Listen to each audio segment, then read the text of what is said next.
నమస్తే అండి. నా పేరు శారద. మేము హయత్ నగర్ నుంచి వచ్చాను. నాకు ఒక 3 ఇయర్స్ బాబు ఉన్నాడండి. పేరు మణికంఠ. తనిప్పుడు బసవతారకం క్యాన్సర్ హాస్పిటల్‌లో అడ్మిట్ అయి ఉన్నాడు. He suffering with severe blood cancer అండి. 2 మంత్స్ నుంచి మల్టిపుల్ హెల్త్ ఇష్యూస్‌తో బాధపడుతున్నాడు. ఎక్కడ ఇది ప్రాబ్లమ్ అని ఎవరు డయాగ్నోస్ చేయలేదు ఇప్పటివరకు. సో, వారం క్రితం అన్ని రకాల టెస్టులు చేసిన తర్వాత బాబుకి బ్లడ్ క్యాన్సర్ అని కొంచెం క్రిటికల్‌గానే ఉంది బాబు కండిషన్ అని చెప్పి డాక్టర్స్ అయితే చెప్పారు. 1 మంత్‌కే ట్రీట్మెంట్‌కి 10 లాక్స్ వరకు మాకు ఎస్టిమేషన్ ఇచ్చారండి. అలా ఎన్ని నెలలు చేయిస్తే ట్రీట్మెంట్ అనేది చక్కగా అవుతదనేది మాకు తెలియట్లేదు. సో, నా ఒక్కదాని వల్ల అయితే ఇది కాదు. పవన్ కళ్యాణ్ సార్ సపోర్ట్ కోసం ఇక్కడికొచ్చాను. పవన్ కళ్యాణ్ సార్ గానీ, జన సైనికులు గానీ ఎవరైనా అందరూ సపోర్ట్ చేస్తే తప్ప నా కొడుకు బతకడు సార్. దానికోసమే హాస్పిటల్ ఫైల్స్ అన్నీ కూడా నేను తీసుకొని సార్‌కి ఒక లెటర్ కూడా రెడీ చేసి నేను ఇక్కడికి తీసుకొచ్చాను. సార్‌ని కలవడానికి ఇక్కడికొచ్చాను. నా కొడుకుని కాపాడమని ఒక్కటే నేను సార్‌ని అడుగుతా. సార్‌ని కలిస్తే అంత అదృష్టం నాకు దక్కితే నా కొడుకుని కాపాడమని నేను అడుగుతాను.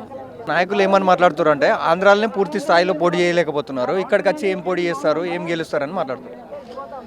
వాళ్ళు మాట్లాడే మాటలకు వీళ్ళ ఒక్కటే నిదర్శనం. ఎక్కడైతే జనసేన పార్టీ తెలంగాణలో అడుగు పెడుతుందో వాళ్ళకి భయం మొదలైంది. భయం మొదలయ్యి వారికి ఇష్టం వచ్చినట్టు మాట్లాడుతూ ఉన్నారు. రకరకాల నియోజకవర్గం నుంచి మాట్లాడుతున్నా. నా పేరు ఎమ్మెల్యే రామలింగం, జనసేన పార్టీ ఇన్ఛార్జ్గా చెప్తా ఉన్నా. ఖచ్చితంగా తెలంగాణలో 119 నియోజకవర్గాలల్లో జెండా ఎగరేస్తాం, అసెంబ్లీలో కొట్లాడతాం, అన్యాయం మీద కొట్లాడతాం. మేము నీతి నిజాయితీ గల నాయకుడి మీద ఇలా అనవసరంగా నన్ను మాట్లాడుతూ ఉన్నారు. మంత్రులు మాట్లాడారు, ఎమ్మెల్యేలు మాట్లాడారు. అవునండి, మరి కరోనా సాయం వల్ల మీరు ఎందుకు ₹1 కోటి ఇవ్వలేదని అడుగుతా ఉన్నా. నేను ఈరోజు వరద బాధితులకు ఎందుకు ₹1 కోటి మీరు సాయం చేయలేదని అడుగుతా ఉన్నా. దానికి మీరు ఆన్సర్ ఇవ్వండి. మా నాయకుడి గురించి కాదు మీరు మాట్లాడేది. చెప్పండి. ఖచ్చితంగా జిహెచ్ఎంసీ ఎన్నికలలో జనసేన జెండా పాతి చూపిస్తాం. ఆల్రెడీ మేము అప్పుడే వార్డు మెంబర్లను గెలిచినాం, ఉప సర్పంచులు గెలిచినాం, సర్పంచులు గెలిచినాం. మున్సిపల్ ఎన్నికలలో కూడా తెలంగాణలో తొలి జెండా ఎగిరినటువంటి ఘనత మరి జనసేన పార్టీది. నేరేడు చెర్లకు గెలవలేదా? ఎక్కడైతే మీరు ఉనికిని కాపాడుకోవాలని చూస్తున్నారు తప్ప కానీ ఇవాళ పవన్ కళ్యాణ్ గారు ఖచ్చితంగా తెలంగాణలో మేము గెలిచి చూపిస్తాం. ఇక్కడ ప్రధానమైన పార్టీలు బీఆర్ఎస్, కాంగ్రెస్ ఉన్నాయి. ఇక్కడ ఎంత మేర పోటీ ఇస్తుందా అనుకుంటున్నారు జనసేన? వీళ్ళకి భయం పుట్టుకుంది కదండి. కాంగ్రెస్కి బీఆర్ఎస్ అనుకుంటండి, బీఆర్ఎస్ ఒకటి టీఆర్ఎస్ ఒకటి అనుకోండి. కొత్తగా బయలుదేరింది కదండి మధ్యలో. వాళ్ళు కూడా కంగారు పడుతున్నారండి. వాళ్ళు కూడా ముఖ్యమంత్రి అయిపోవాలని కోరుకుంటుంది. నా అమ్మ కూడా కవితక్క గారు కూడా నేను కూడా ముఖ్యమంత్రి అయిపోతాను, ఇది తెలంగాణ ఉద్ధరించేస్తాను, గత 10 సంవత్సరాల బట్టి మా నాన్న ఉద్ధరించేసాడు, ఇప్పుడు నేను ఉన్నాను కదా, నేను ముఖ్యమంత్రి అయిపోయి నేను కూడా చేస్తానని ఈవిడి రేవంత్ రెడ్డి గారు 5-6 సంవత్సరం ఇంకా 4 టిప్లో 3 టిప్లో నేనే ముఖ్యమంత్రి కింద ఆయన అంటున్నాడు. ఎక్కడ పవన్ కళ్యాణ్ వచ్చేస్తాడో, లేకపోతే బీజేపీ వచ్చేద్దో, లేకపోతే తెలుగు వచ్చేద్దో, మొత్తం మీద ఇక్కడ వీళ్ళు పాగా వేస్తారేమని వీళ్ళకి కంగారు పట్టుకుని మొన్న మొత్తం అందరికీ అయిపోయింది. మన పవన్ కళ్యాణ్ ఊరుకుంటాడా? ఢిల్లీ వెళ్ళిపోయి పెట్టేస్తాడు మీటింగ్. నిన్న హనుమకొండ వెళ్ళాడు ఆ బాబుని చూడటానికి. ఆ బాబుకి చక్కగా ఆ బాబు నాకు ఇలాగా ఆరోగ్యం బాగోలేదంటే వెళ్ళాడు, చక్కగా చేసి వచ్చాడు.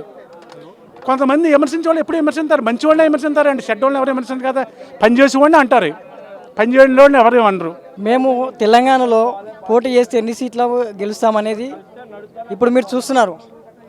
పవన్ కళ్యాణ్ అన్నయ్య గారికి ఒకటే విషయం చెప్తున్నా. అన్నయ్య బయట చాలామంది ఇంకా మన యువత ఇంకా బయట చాలామంది అన్నయ్య, ఇంకా మన కోసం ఇక్కడ వచ్చిన వాళ్ళు కాదు, తెలంగాణలో ఇంకా చాలా మంది.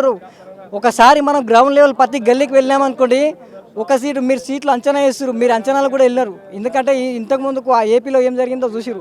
ఒకసారి మన్నయ్య మా గురించి టైం ఇచ్చి ప్రతి గల్లీకి వస్తే అసలు మీరు ఊహించరు, వేరే ఏ పార్టీ ఇక్కడ నిలబడదు, తట్టుకోలేరు.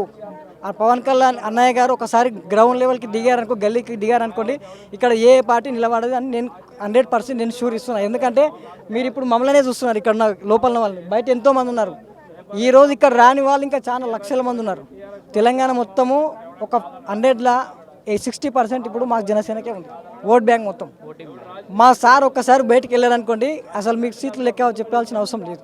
ఇన్ని సీట్లు అని మేము చెప్పలేము. ఎందుకంటే మాకు ఒక రోజు టైం ఇచ్చి అన్నయ్య మాకు కరెక్ట్ టైం ఇచ్చిన తెలంగాణకి ఆ సీట్లు మీరు అంచనా వేయలేరు. రేపు ఏపీలో ఏం జరిగిందో తెలంగాణ అలాంటి పరిస్థితులు కూడా మేము తీసుకొస్తాము. మేము ఏం చేయాలో మా లోపల మా ఏం చేస్తున్నాము అదే చేస్తున్నాము. అండర్ గ్రౌండ్లో ఏం చేయాలో అది చేస్తున్నాము.